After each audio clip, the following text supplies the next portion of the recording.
The great hall of the Galactic Concord stretched for miles in every direction.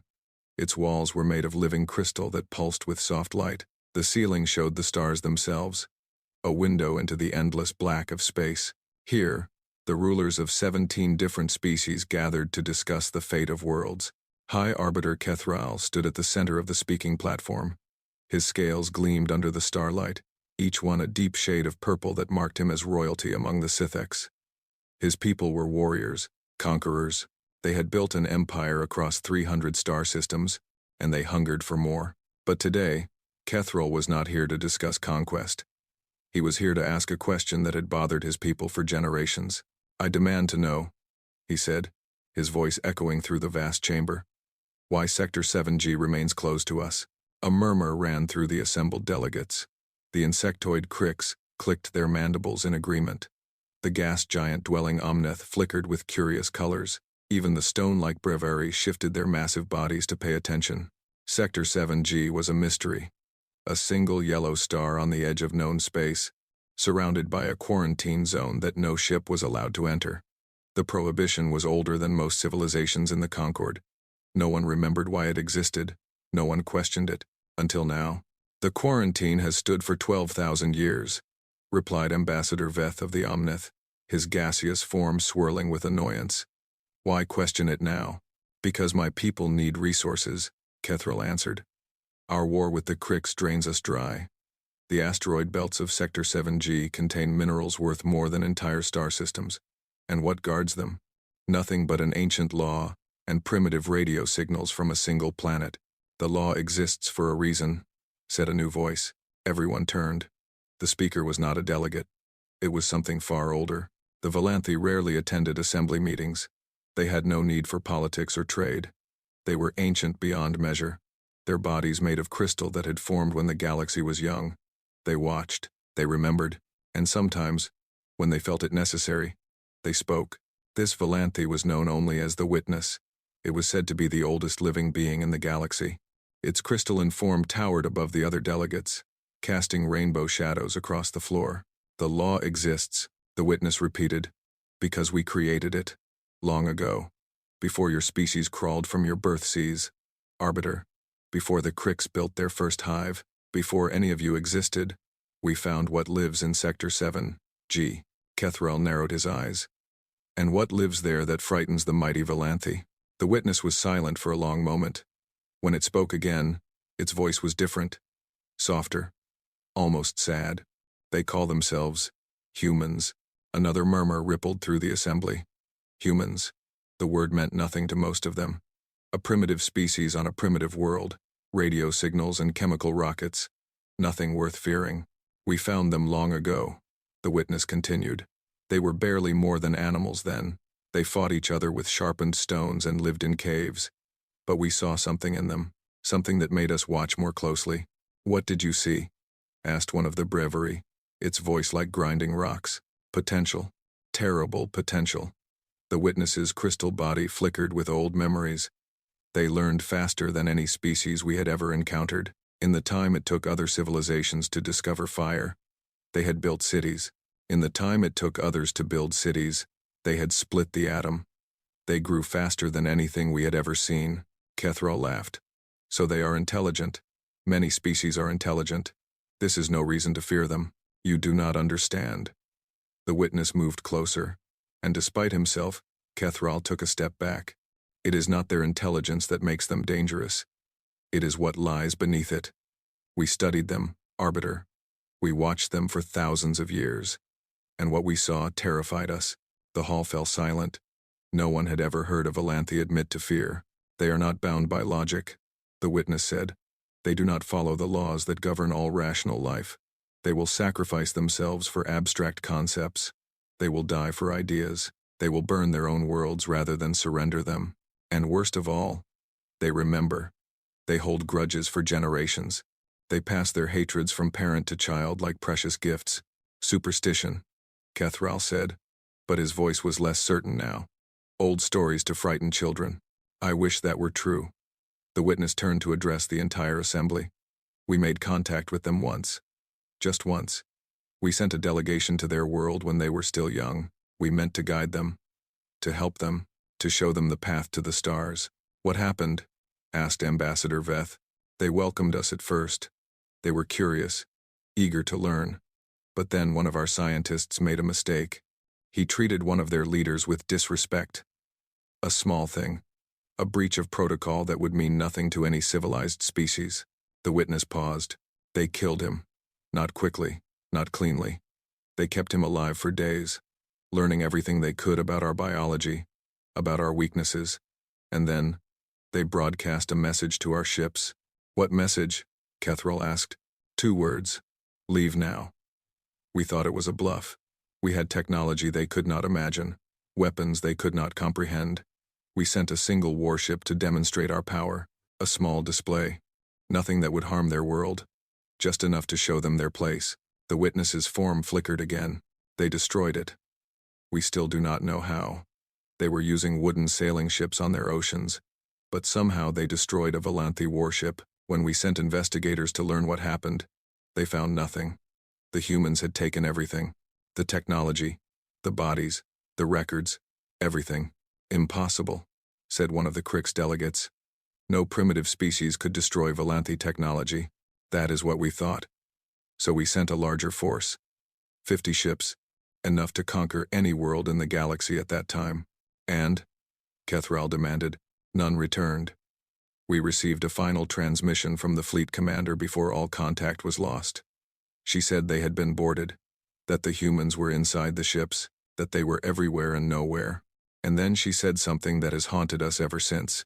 The witness's voice dropped to a whisper. She said they were smiling. A chill ran through the assembly. Even Kethral felt it, though he would never admit it. After that, the witness continued, we made a decision.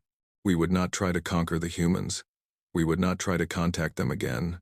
We would seal their system and hope they never found a way out. We erased all records of our contact. We forbade any species from entering their space. And we waited. Waited for what? Asked Ambassador Veth.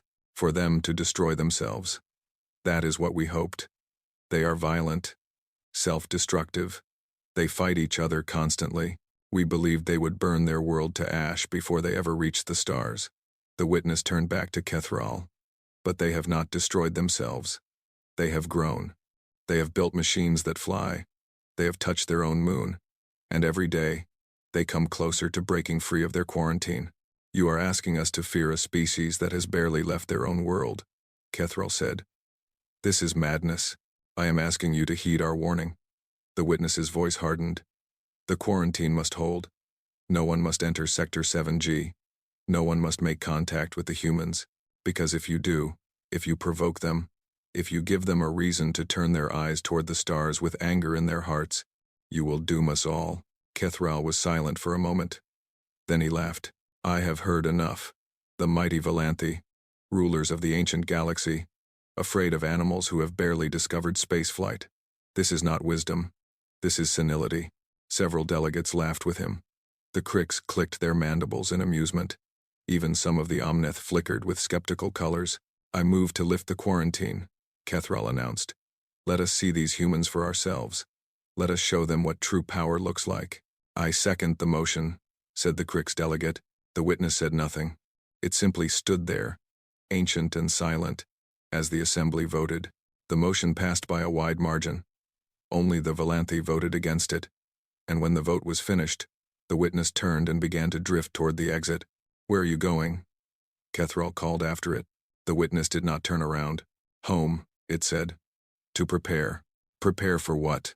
Now, the witness did turn. Its crystalline form caught the starlight. And for just a moment, it seemed to contain all the sorrow of the ages, for the end of everything you know, and then it was gone. The assembly continued its business. Trade agreements were signed. Territorial disputes were settled. The lifting of the quarantine was celebrated as a triumph of progress over superstition. 300 years passed. The Scythex dominion grew powerful. Their war with the Krix continued, draining resources from both sides. And all the while, the riches of Sector 7G called to them. Untapped asteroid belts, virgin planets, wealth beyond imagination. High Arbiter Kethral had long since died, but his descendants carried his ambitions. His great-great-grandson, also named Kethral in his honor, rose to command the Dominion's greatest fleet. 16 dreadnoughts, 400 support vessels. The most powerful military force the Sithx had ever assembled, and it was aimed at a single yellow star on the edge of known space. Commander Kethril stood on the bridge of his flagship, watching the stars streak past as his fleet traveled through hyperspace. In a few hours, they would arrive at the Sol system. They would claim its riches. They would add humanity to their list of conquered species. He had read the old records, the Volanthi warnings, the stories of vanished fleets and smiling killers. He considered them nothing but propaganda. The Volanthi were old and tired. They feared everything. But the humans were just humans. A single species on a single world. They had never faced a real enemy. They had never seen the power of a true interstellar civilization. They would learn. "Commander," said his second, a young officer named Vethal, "we will arrive at the Sol system in 3 hours." "Good. Prepare the broadcast. I want these humans to know who their new masters are." "Yes, Commander." "And if they resist?" Kethril smiled. It was not a kind smile. "Then we will teach them the cost of resistance."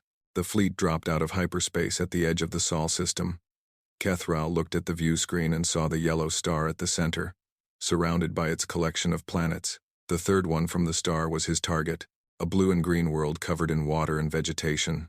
Earth. He could see their satellites, their space stations, primitive things, barely worthy of the name. They would fall in minutes. "Open a channel," he commanded. "All frequencies." "Channel open, Commander." Kethril leaned forward. This was the moment he had waited for. "Attention, people of Earth. I am Commander Kethril of the Sithx Dominion. Your quarantine has ended. You are now under the jurisdiction of the Dominion. You will surrender immediately. You will grant us full access to your planet and its resources. In return, we will elevate you to the status of a client species under our protection. Resist, and you will be destroyed. You have 1 hour to comply." He sat back, satisfied. The humans would see his fleet. They would understand the hopelessness of their situation. They would surrender. The response came in less than a minute. "Sithx vessel. This is Earth Defense Command. Identify yourselves. State your intentions. You have entered sovereign space without authorization."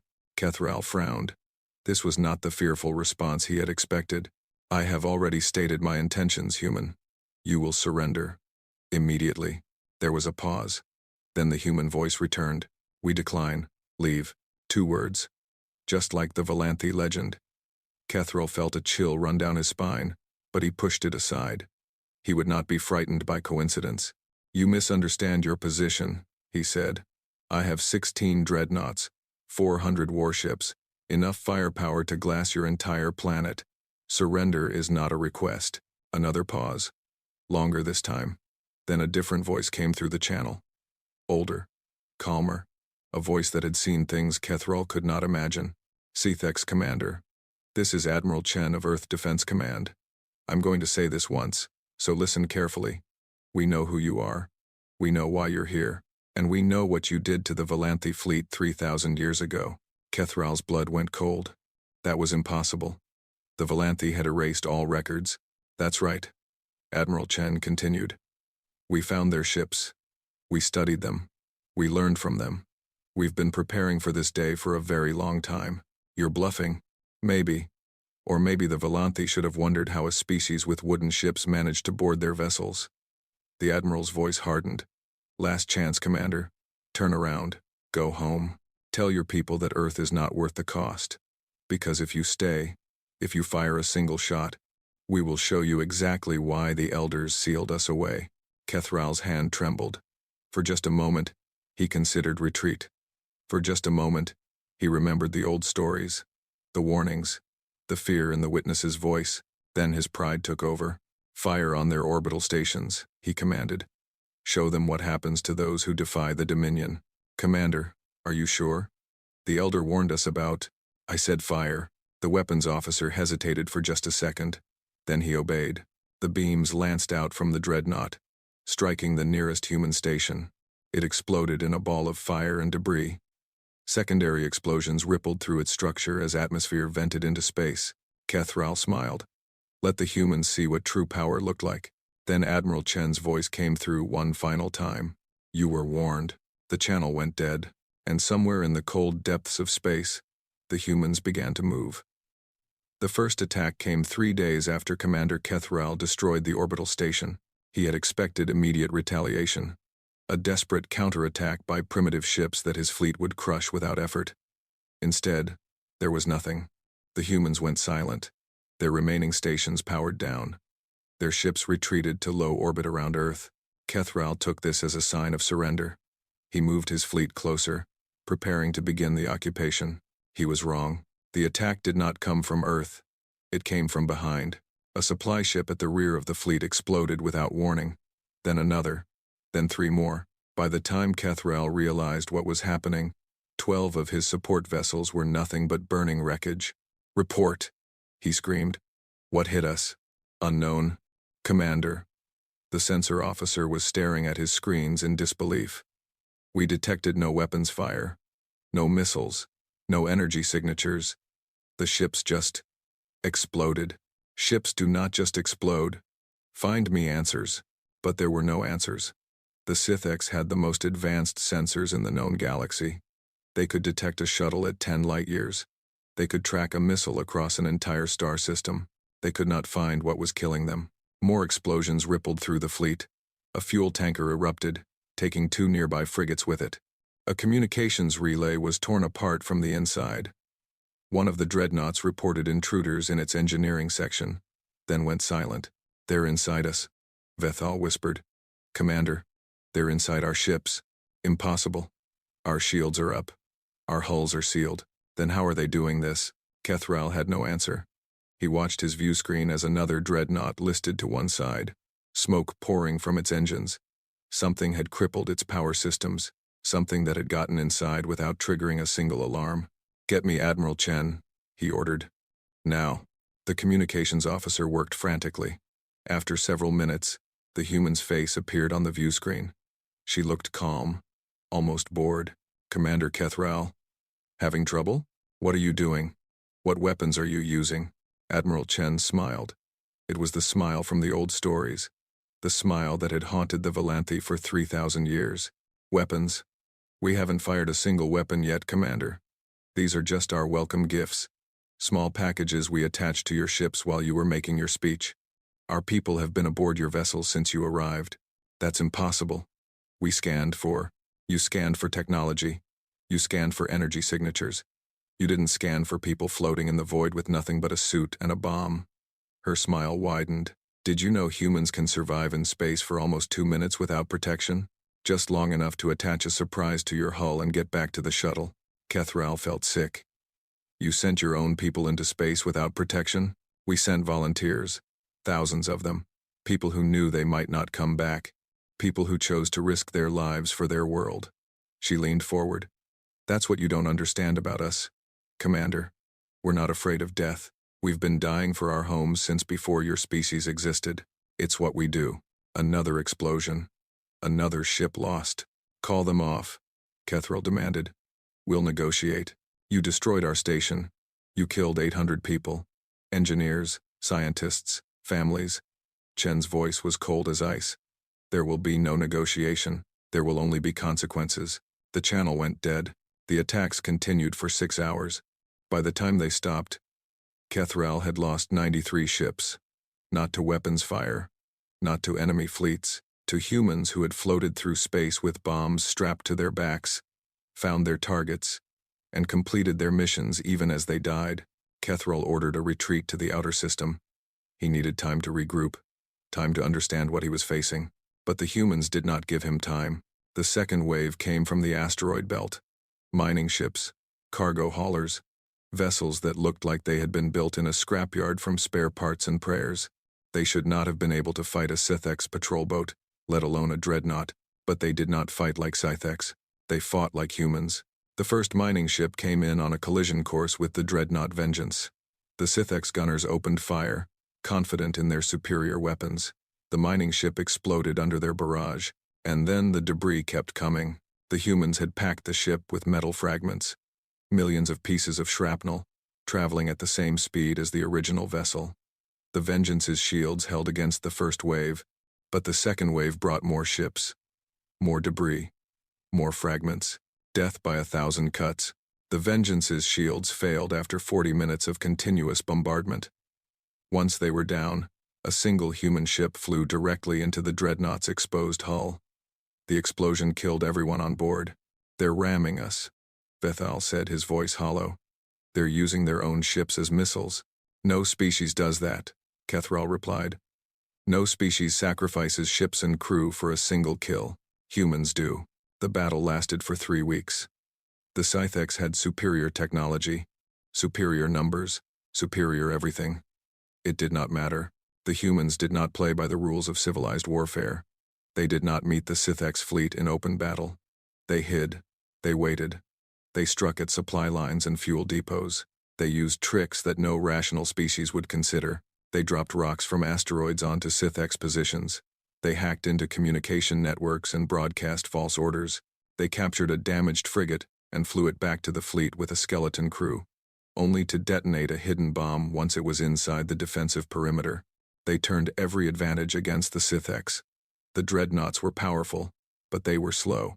The Scythex shields were strong, but they needed time to recharge. The Scythex soldiers were disciplined, but they had never faced an enemy that did not care about dying, and through it all, the humans learned. Every weapon the Scythex used, the humans studied. Every tactic they employed, the humans analyzed.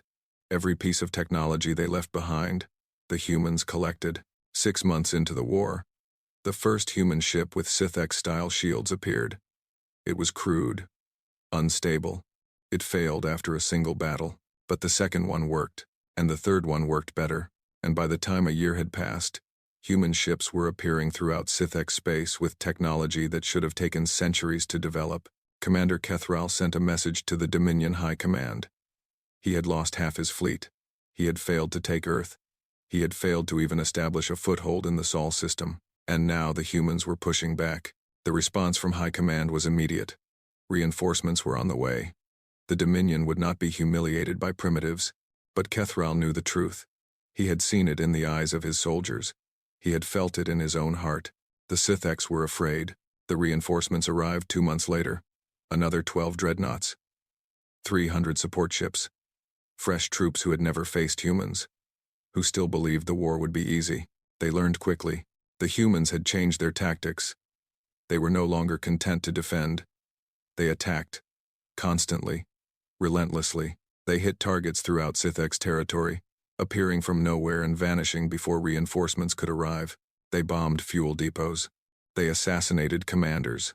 They freed prisoners from labor camps and recruited them as soldiers. They turned the Scythex's own conquered peoples against them, and they used fear as a weapon.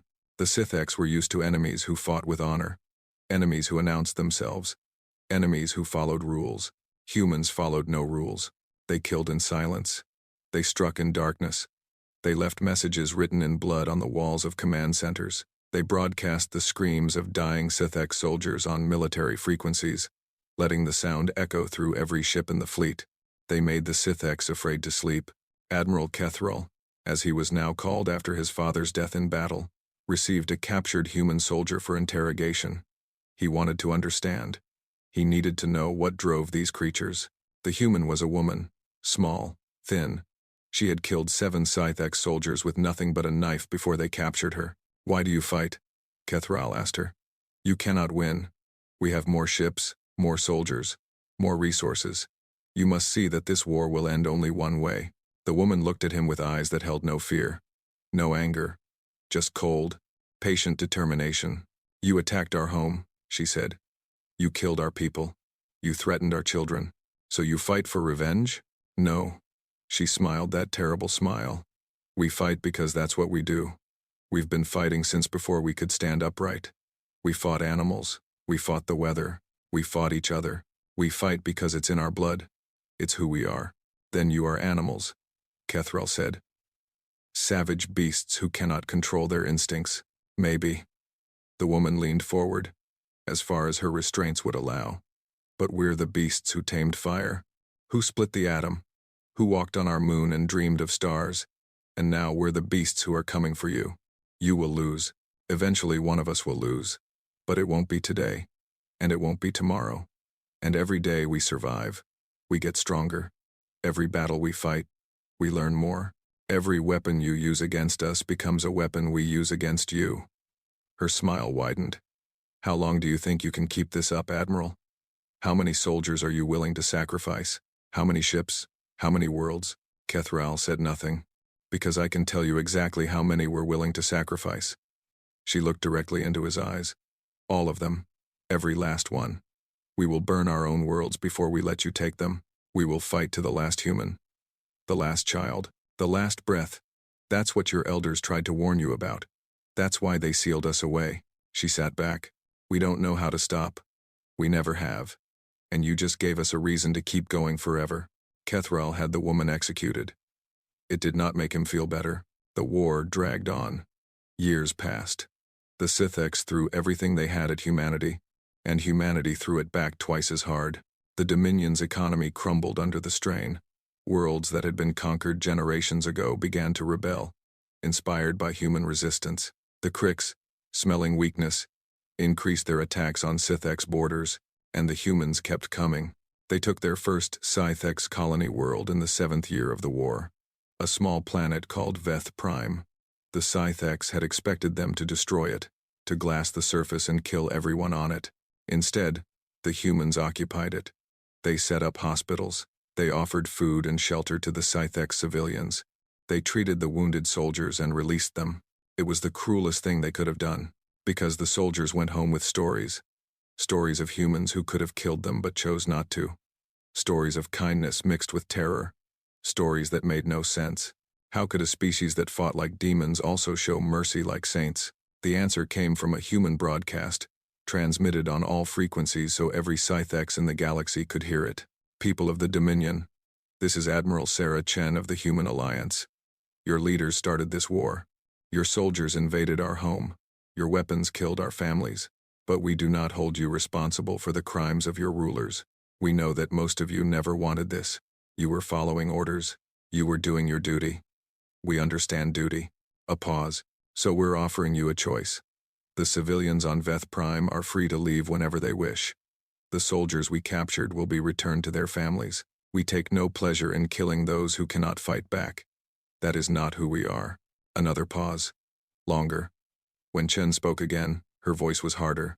"But make no mistake. We will not stop until this war ends. We will not negotiate while Sithx fleets threaten our worlds. And we will not forgive the architects of this invasion. Your high command will face justice for what they have done. Not revenge. Justice. There is a difference." The broadcast ended. 3 weeks later, a rebellion erupted on Sithx Prime itself. Citizens who had lost sons and daughters in a war they never wanted.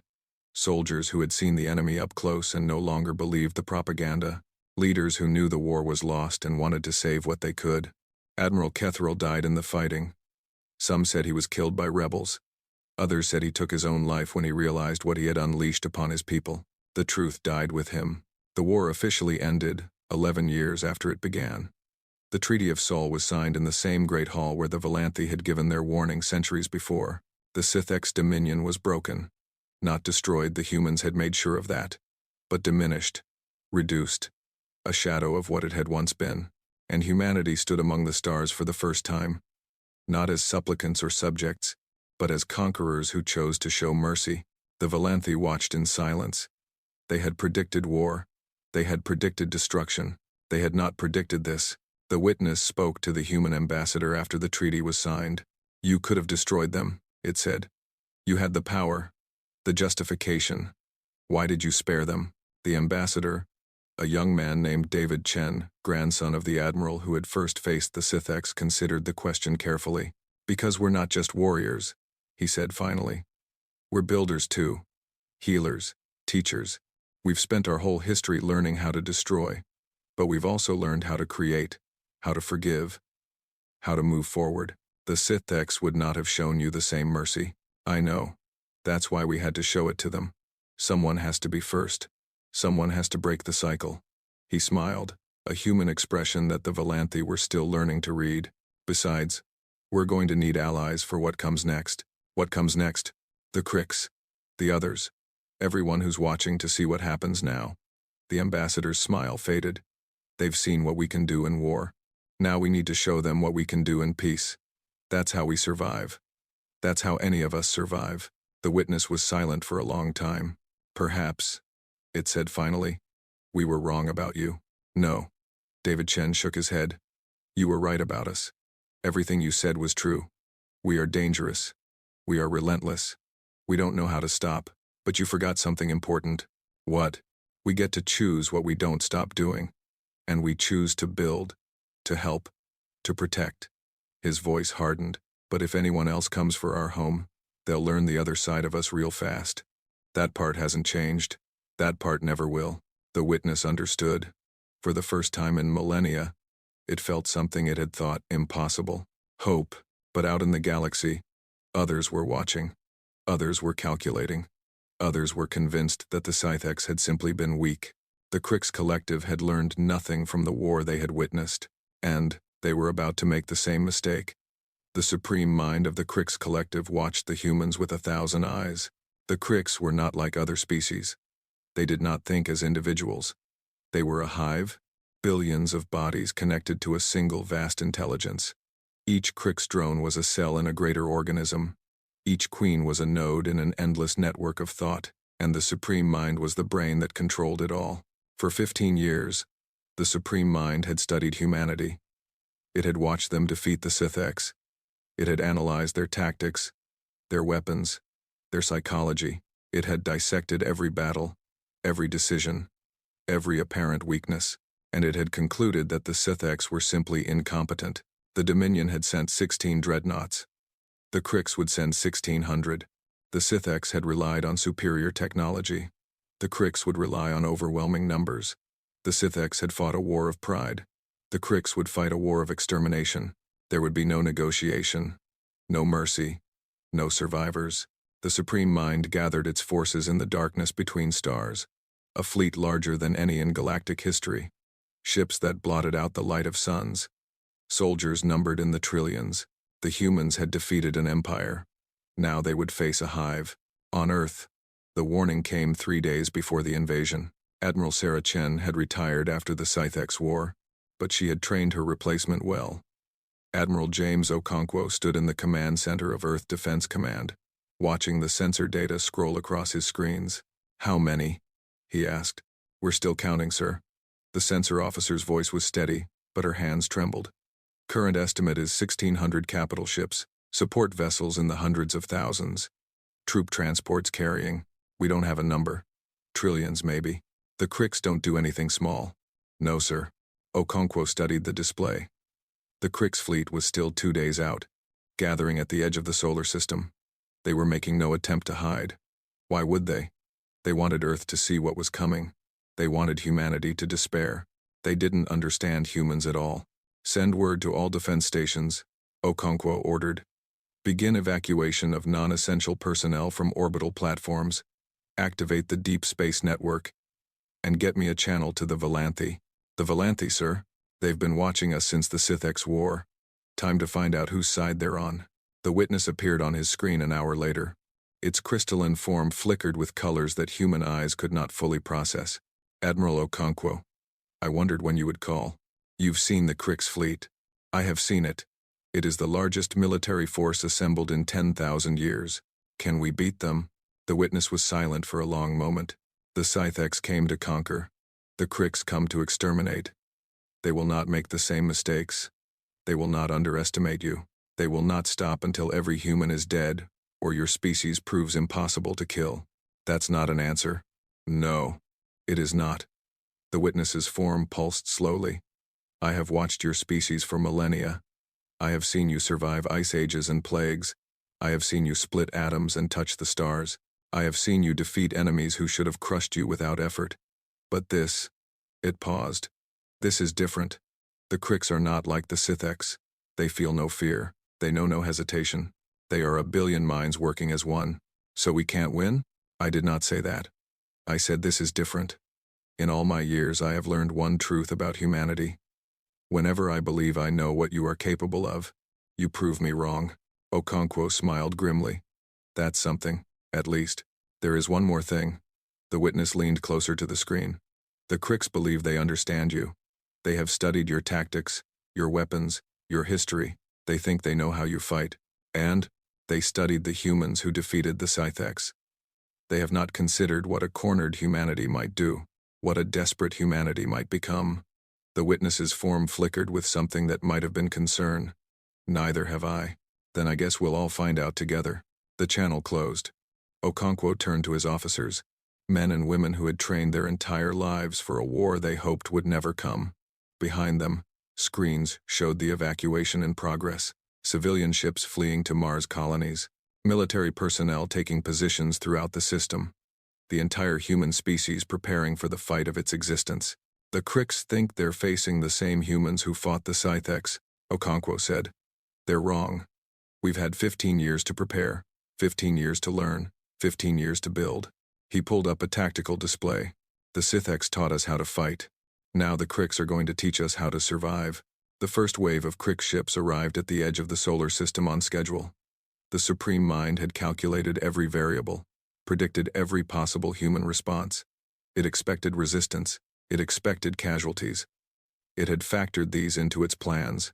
What it did not expect was silence. The human defense stations were dark. The orbital platforms showed no signs of activity. Earth's fleet was nowhere to be found. The entire solar system appeared abandoned. This was wrong. Humans did not flee. The Supreme Mind had studied their history. They fought until the last defender fell. They never retreated without a reason. It sent scout ships forward to investigate. None returned. The scouts entered the asteroid belt and simply vanished. No explosions. No distress signals. No sensor data. One moment they were there. The next they were gone. The Supreme Mind ordered more ships forward. This time, it watched through their sensors directly, processing every data point in real time. The scouts reached the outer asteroids. They began scanning for human presence. And then, the asteroids moved. Millions of rocks, each one hiding a weapon. Some held missiles. Some held mines. Some held nothing at all, just mass, accelerated to incredible speeds and aimed at Crick's ships. The humans had spent 15 years turning the asteroid belt into a killing field. The scouts died screaming, but the Supreme Mind did not panic. It had expected casualties. It had prepared for traps. It simply adjusted its calculations and sent the main fleet forward. The fleet pushed through the asteroid belt, losing ships by the hundreds. The humans had been thorough. Every rock seemed to hold a surprise. Every path led through a minefield. The journey that should have taken hours took days. But the Cricks were patient. They had numbers. They could afford to lose 1,000 ships for every mile gained. Eventually, they reached the inner system. And there, waiting for them, was humanity. The defense platforms that had seemed dead came alive. Hidden stations revealed themselves. Ships that had been powered down lit their engines. And at the center of it all, orbiting Earth like a crown of iron, was the greatest fortress humanity had ever built, Station Phoenix. Okonkwo had spent a decade constructing it in secret, a platform the size of a small moon, bristling with weapons that humanity had invented just for this moment. Particle beams, kinetic launchers, missile batteries, technologies that no other species had ever seen. The Cricks fleet paused. For the first time in its existence, the Supreme Mind felt something that might have been uncertainty. Then it attacked. The Battle of Sol was the largest conflict in galactic history. Millions of ships, trillions of lives. The fate of an entire species hanging in the balance. The Cricks came in waves. They did not care about losses. They did not care about casualties. They were a hive, and the hive would survive even if billions of drones died. They threw themselves at the human defenses with mindless determination, trusting in numbers to carry the day. And for a while, it worked. Human ships fell. Defense platforms were overwhelmed. Station Phoenix took damage that should have destroyed it 10 times over. The outer defensive lines collapsed one by one, but humanity did not break. For every ship they lost, they made the Cricks pay double. For every platform that fell, another held twice as long. The defenders fought with a fury that the Supreme Mind had not calculated, could not comprehend, because the Cricks had made a mistake. The same mistake the Scythex had made before them. They had threatened Earth. Across the solar system, humans who had never held a weapon picked up guns and went to fight. Scientists who had spent their lives in laboratories flew cargo ships into enemy formations. Children said goodbye to their parents and went to die for a world they might never see again. The Cricks had studied human tactics. They had not studied human hearts. On the fourth day, Station Phoenix fell. Okonkwo had known it would happen. The Cricks simply had too many ships, too many soldiers, too much firepower. No defense could hold forever. But Phoenix's fall was not a defeat. It was a trap. As the Cricks swarmed over the station, Okonkwo gave his final order. The fusion reactors at Phoenix's core overloaded simultaneously. The explosion vaporized the station and everything within 1,000 kilometers.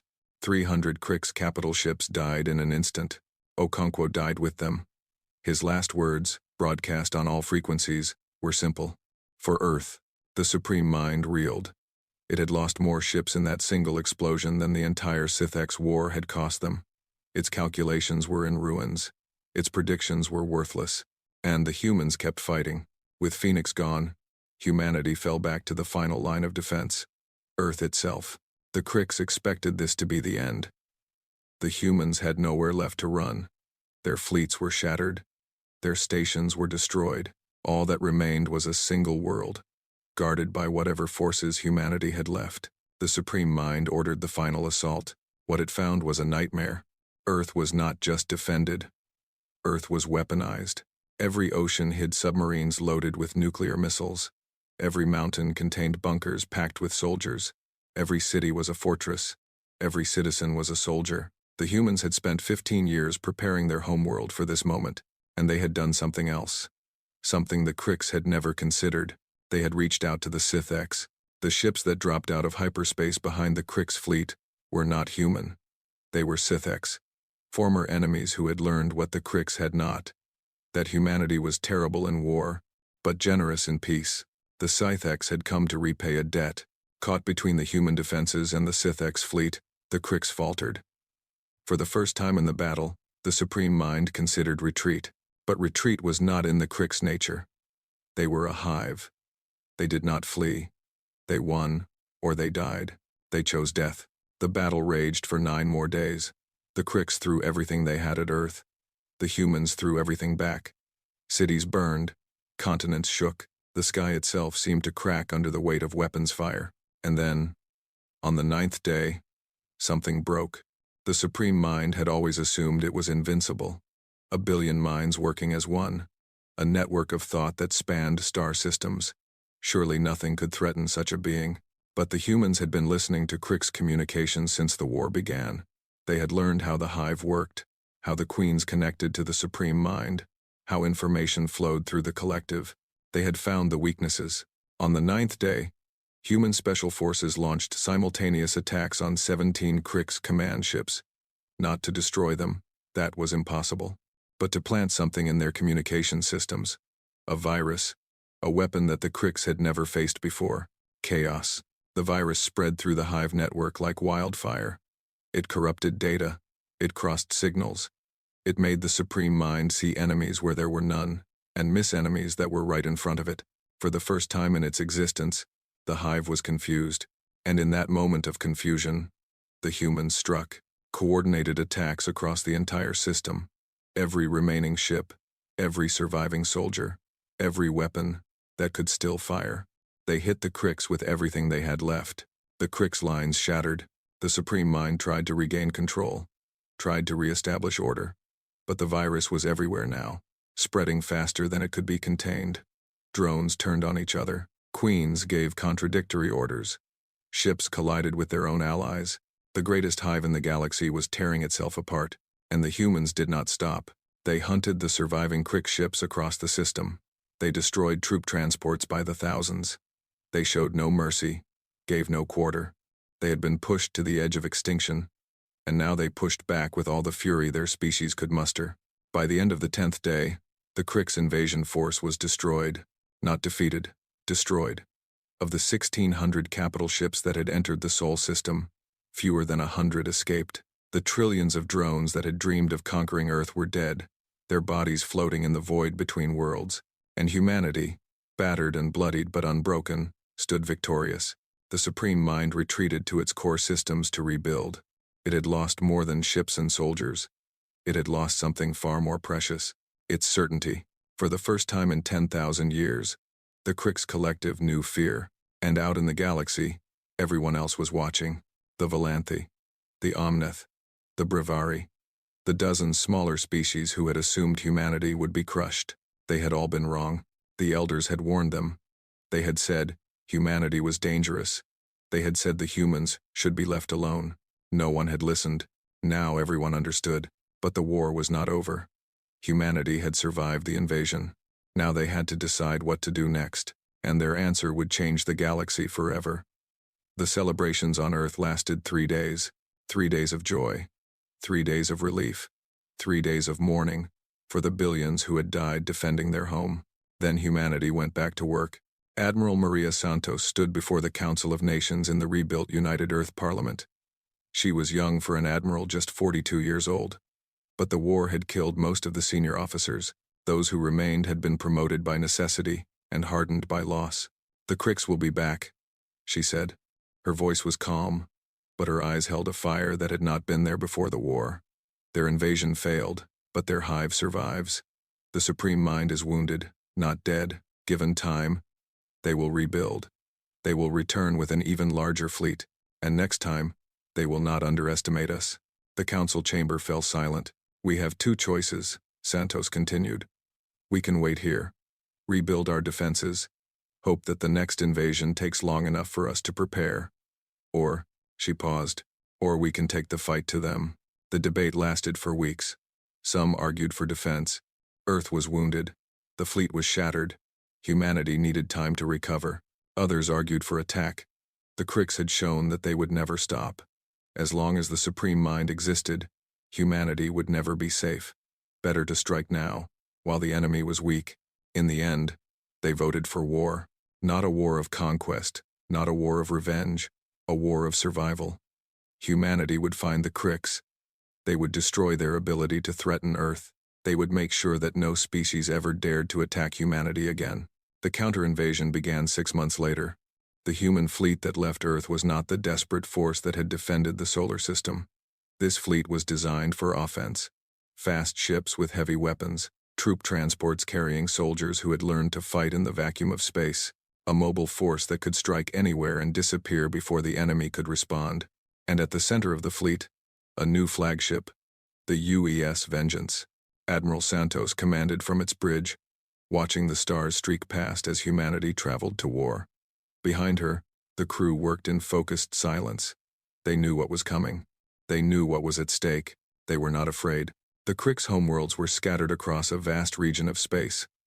Hundreds of planets connected by the Hive network. Some were breeding worlds, where queens spawned trillions of drones. Others were industrial centers, building ships and weapons for the collective. And at the heart of it all was the Supreme Mind itself, housed in a fortress that had stood for 10,000 years. Santos did not attack the fortress. Not yet. Instead, she attacked everything else.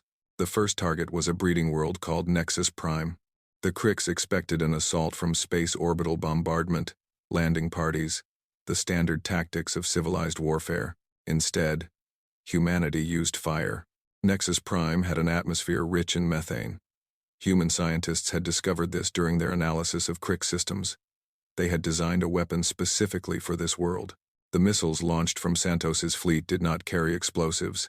They carried ignition charges, hundreds of them, spread across the planet's atmosphere. The entire world burned. The Krix on Nexus Prime died screaming, their connection to the Hive broadcasting their agony to the Supreme Mind.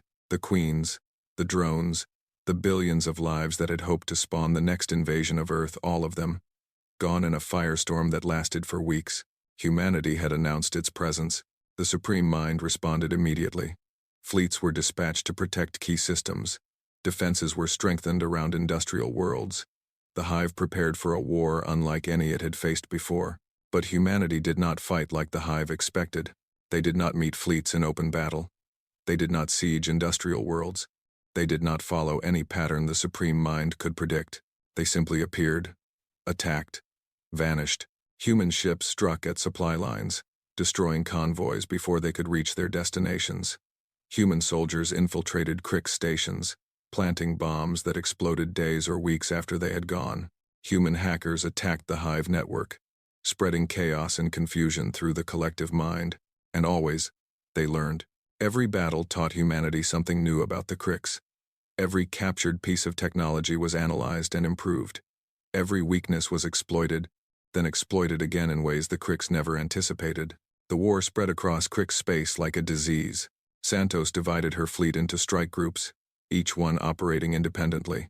They hit dozens of targets simultaneously, forcing the Supreme Mind to spread its defenses thin. When the Crix concentrated their forces in one area, human ships appeared in another. When they tried to protect everything, they protected nothing. It was not the kind of war the Crix understood.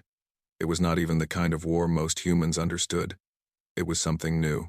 Something born from desperation and refined by victory. Admiral Santos called it persistence warfare.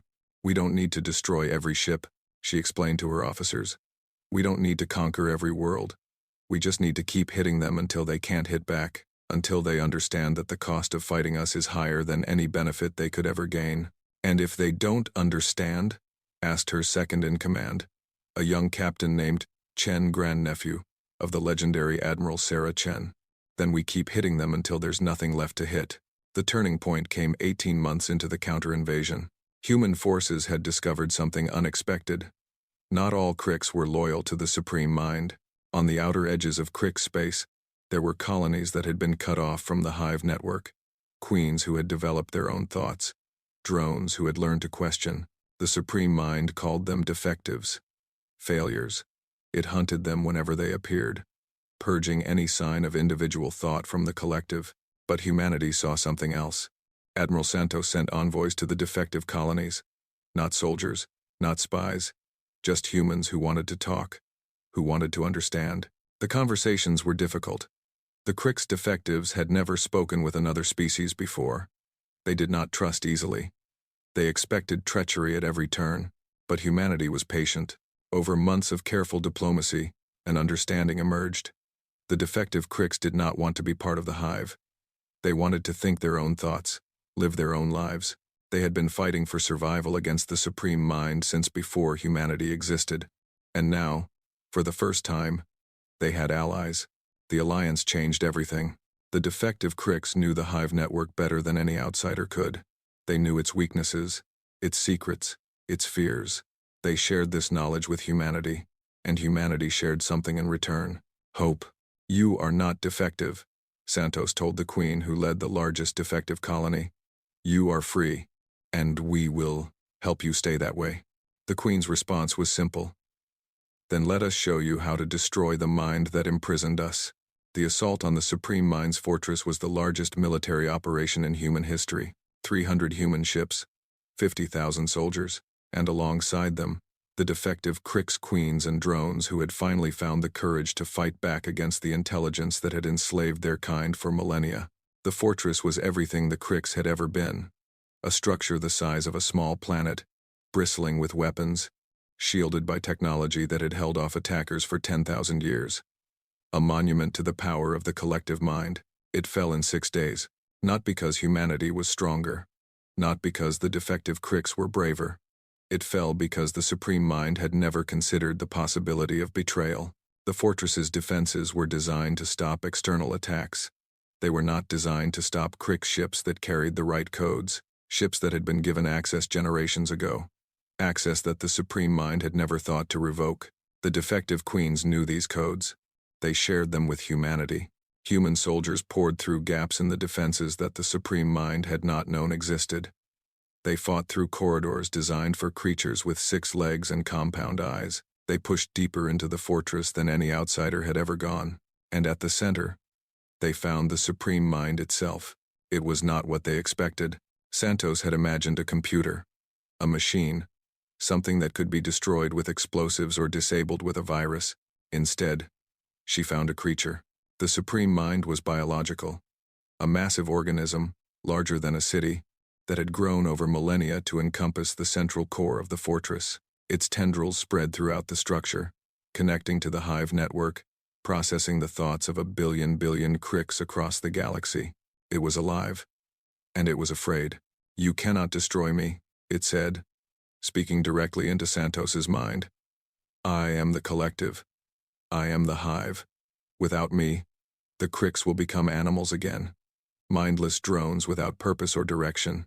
That's not what the defectives tell us, Santos replied. The defectives are aberrations. Mistakes. They will not survive without my guidance. They've survived this long. They'll survive longer without you hunting them. The Supreme Mind's fear turned to rage. You are insects. You are nothing. I have existed for 10,000 years. I have conquered 1,000 species. You cannot. Santos raised her weapon. You attacked our home. You tried to kill our children. You made us fight for our survival. She stepped closer to the creature that had threatened her entire species. And now you're going to learn what happens when you make humanity desperate, she gave the order. The charges placed throughout the fortress detonated simultaneously. The explosion consumed the Supreme Mind, destroyed the central hub of the hive network, and shattered the structure that had seemed invincible for millennia. The Cricks collective died in an instant. Across the galaxy, billions of Cricks suddenly found themselves alone in their own heads. The voice that had guided them since birth was gone. The connection that had defined their existence was severed. Most of them went mad. The weeks that followed were chaos. Cricks drones turned on each other. Queens fought for dominance. Worlds that had been orderly for centuries descended into civil war. Humanity did not intervene. They watched. They waited. They helped the defective colonies protect themselves from the chaos. But they did not try to impose order on the Cricks. That was not their place. Eventually, the chaos subsided.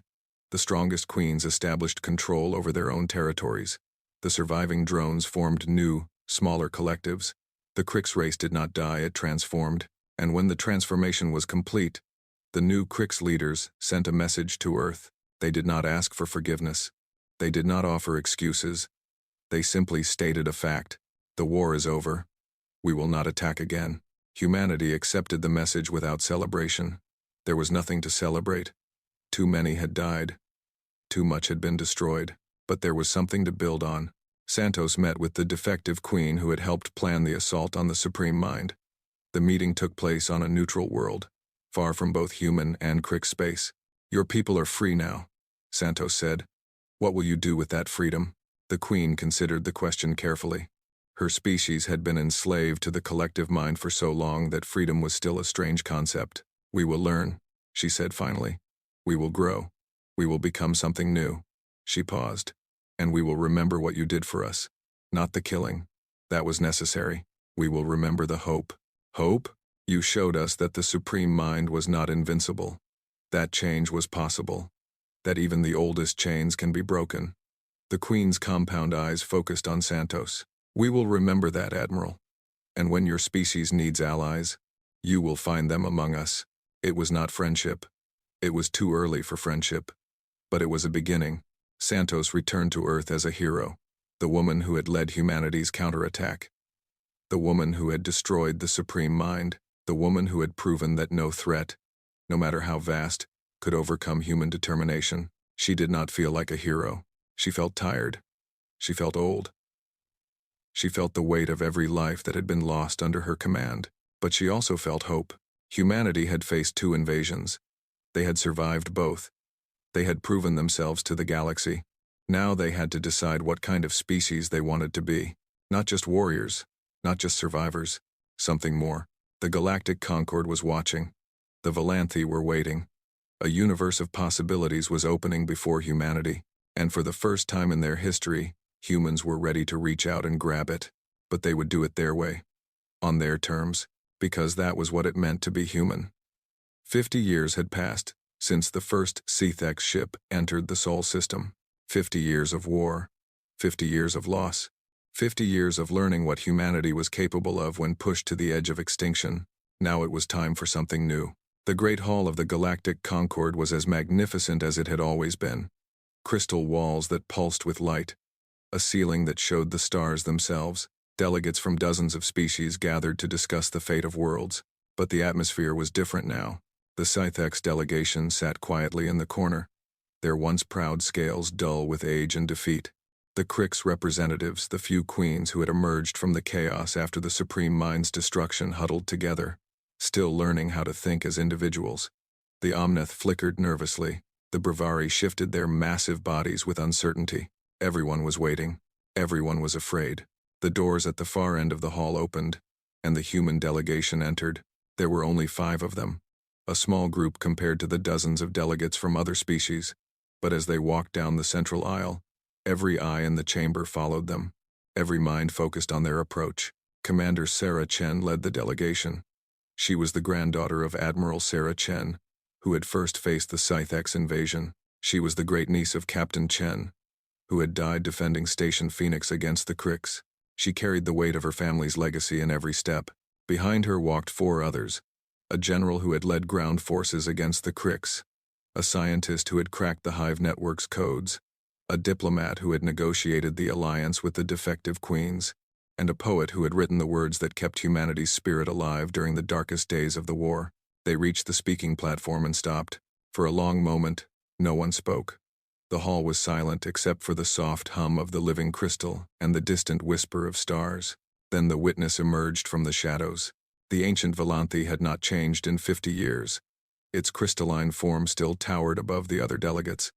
Its presence still commanded attention without effort, but there was something different in the way it looked at the humans, something that had not been there before. Respect. Humanity has asked to address the Concord, the witness said, its voice echoing through the vast chamber. The request has been granted. Commander Chen, you may speak. Sarah Chen stepped forward. She was 36 years old. She had been born during the Scythex War and raised during the Crix invasion. She had never known a time when humanity was not fighting for survival. Now she stood before the rulers of the galaxy, and she showed no fear. 50 years ago, she began, the Scythex came to our world. They came with demands. They came with weapons. They came with the certainty that we would surrender or die. She paused. We did neither. A murmur ran through the assembly. The Scythex delegates shifted uncomfortably. 15 years later, the Crix came. They came with more ships, more soldiers, more determination. They thought that what the Scythex failed to do with 16 dreadnoughts, they could do with 1,600. Her voice hardened. They were wrong. The Crix queens made sounds that might have been acknowledgement or shame. Your species have spent millennia building empires, conquering worlds, deciding who was civilized and who was not. You created rules for warfare, traditions for diplomacy, systems to determine who mattered and who did not. Sarah Chen looked around the assembly. And then, you met us. We did not know your rules. We did not follow your traditions. We did not accept your systems. When you came to conquer us, we fought back with everything we had. When you tried to destroy us, we survived. And when you thought you had won, we rose again. She stepped closer to the delegates. The elders tried to warn you. The Volanthi sealed us away for thousands of years because they understood something the rest of you did not. We are not like you. We do not think like you. We do not fight like you. And now you fear us. The words hung in the air. No one denied them. You should fear us, Sarah Chen continued. Everything the elders said was true. We are dangerous. We are relentless.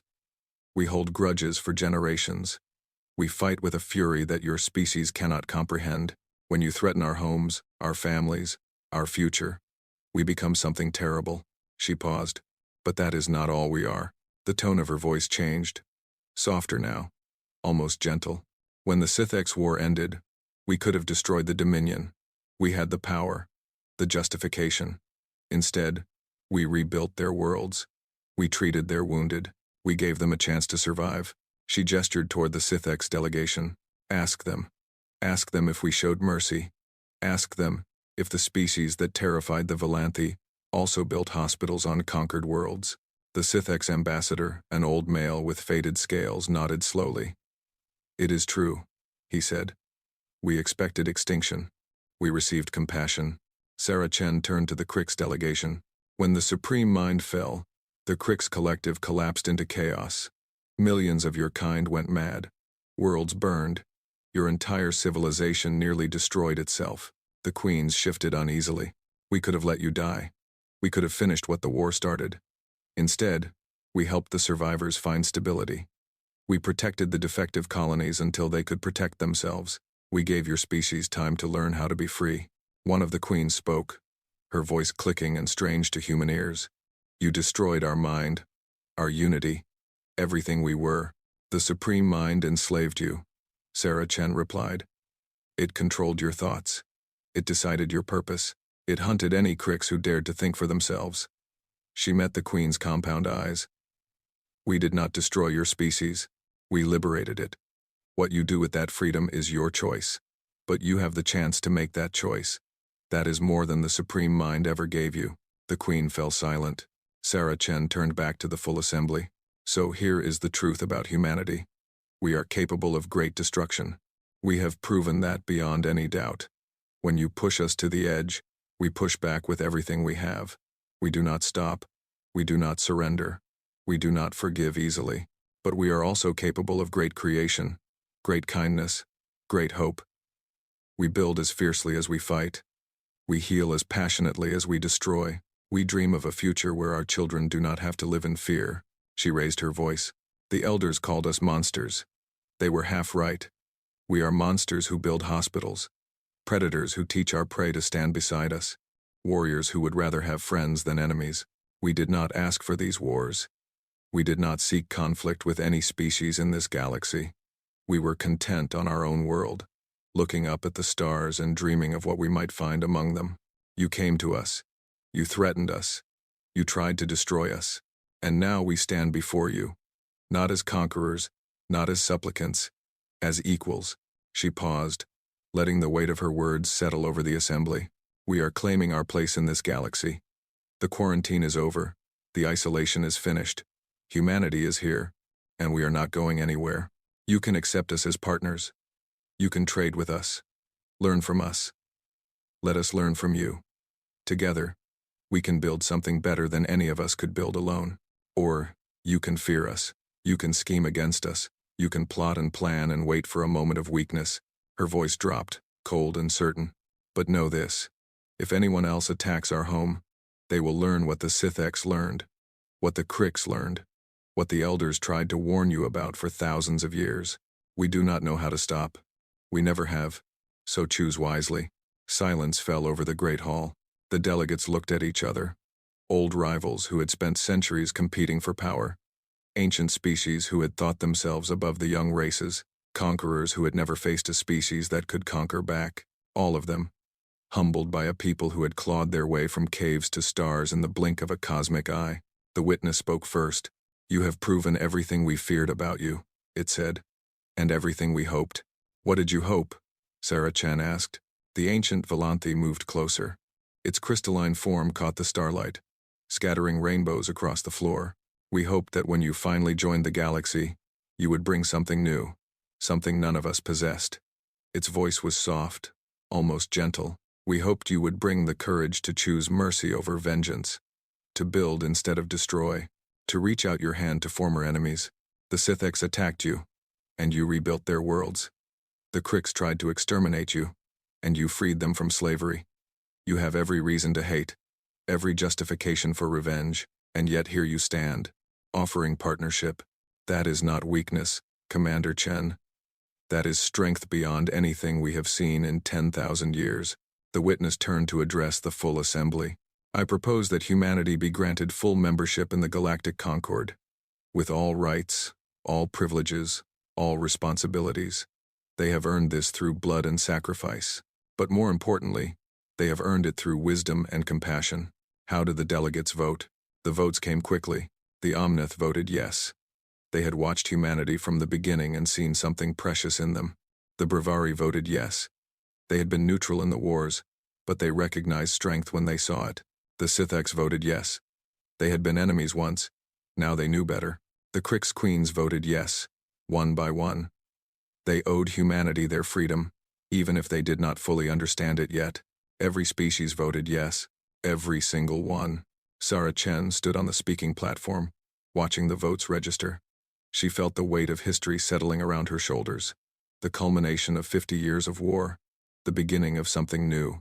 She thought of her grandmother, who had faced the Sithx with nothing but courage and determination.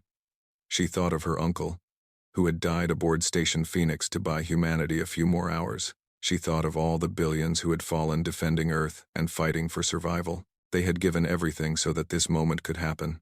She would not let them down. On behalf of humanity, she said, I accept your welcome. We look forward to learning from you, to sharing with you, to building a future together." She paused and allowed herself a small smile. "But I also want to make something clear. Our nature has not changed. We are still the species that the elders warned you about. We are still capable of everything that terrified them. We choose peace. We choose partnership. We choose hope. But choice is something we do every day. And every day, that choice remains ours to make." The message was clear. Humanity was offering friendship, but the alternative was always there, waiting. The same fury that had destroyed the Scythex fleet and shattered the Crix Collective. The choice belonged to the galaxy now. The assembly ended. Delegates dispersed to their ships. Messages were sent across the stars. The news of humanity's acceptance spread to every corner of known space, but the witness lingered in the Great Hall, watching the human delegation prepare to leave. "Commander Chen," it called. Sarah turned back. "Yes?" The ancient Valanthe approached her slowly. Its form flickered with colors she could not name. "I have lived for a very long time," it said. "I have watched species rise and fall. I have seen empires born and die. I thought I understood the patterns of the universe. And now I realize that I know nothing." The witness's voice held something that might have been wonder.